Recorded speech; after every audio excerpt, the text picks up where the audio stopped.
Tensi tinggi terjadi sejak debat Capres dimulai, ibarat permainan bola, kick and rush, hingga tiki-taka digunakan Capres untuk menjatuhkan lawan.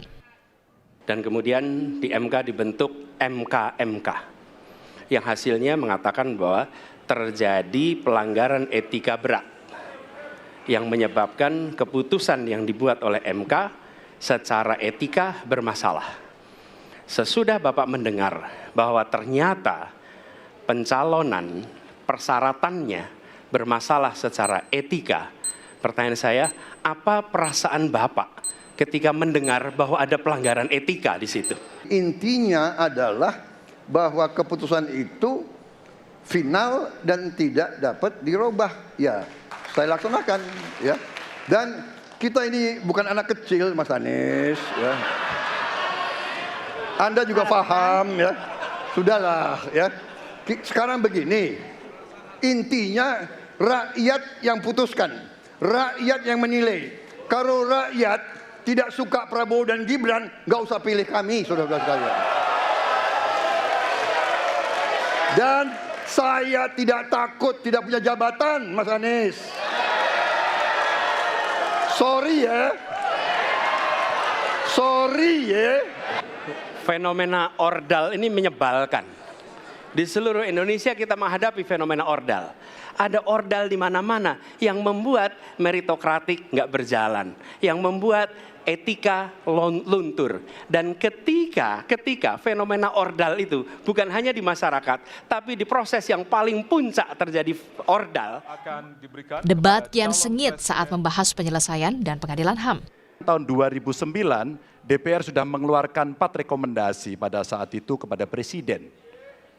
1, membentuk pengadilan HAM ad hoc. Yang kedua, menemukan 13 korban penghilangan paksa. Yang keempat, memberikan kompensasi dan pemulihan. Dan yang keempat, meratifikasi konvensi anti penghilangan paksa sebagai upaya pencegahan. Pertanyaan saya ada 2. Saya sudah menjawab berkali-kali, ada rekam digitalnya. Saya sudah jawab berkali-kali. Tiap 5 tahun kalau polling saya naik, ditanya lagi soal itu.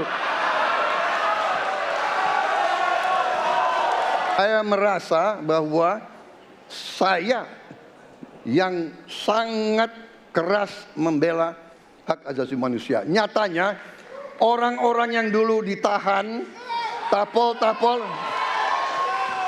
yang katanya saya culik, sekarang ada di pihak saya membela saya, saudara-saudara sekalian.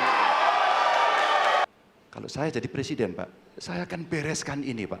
Agar kemudian dalam kontestasi pilpres berikutnya, ini tidak akan muncul lagi karena presidennya tegas menuntaskan pekerjaan itu pada eranya. Kok dibilang saya tidak tegas? Saya tegas akan menegakkan hak asasi manusia. Masalah yang Bapak tanyakan agak tendensius. Kenapa yang 13 orang hilang pada saat itu ditanya kepada saya? Itu tendensius, Pak Ganjar, ya. Itu tendensius. Dan wakil Bapak yang mengurus ini selama ini. Jadi kalau memang keputusannya mengadakan pengadilan HAM, ya kita adakan pengadilan HAM. Nggak ada masalah.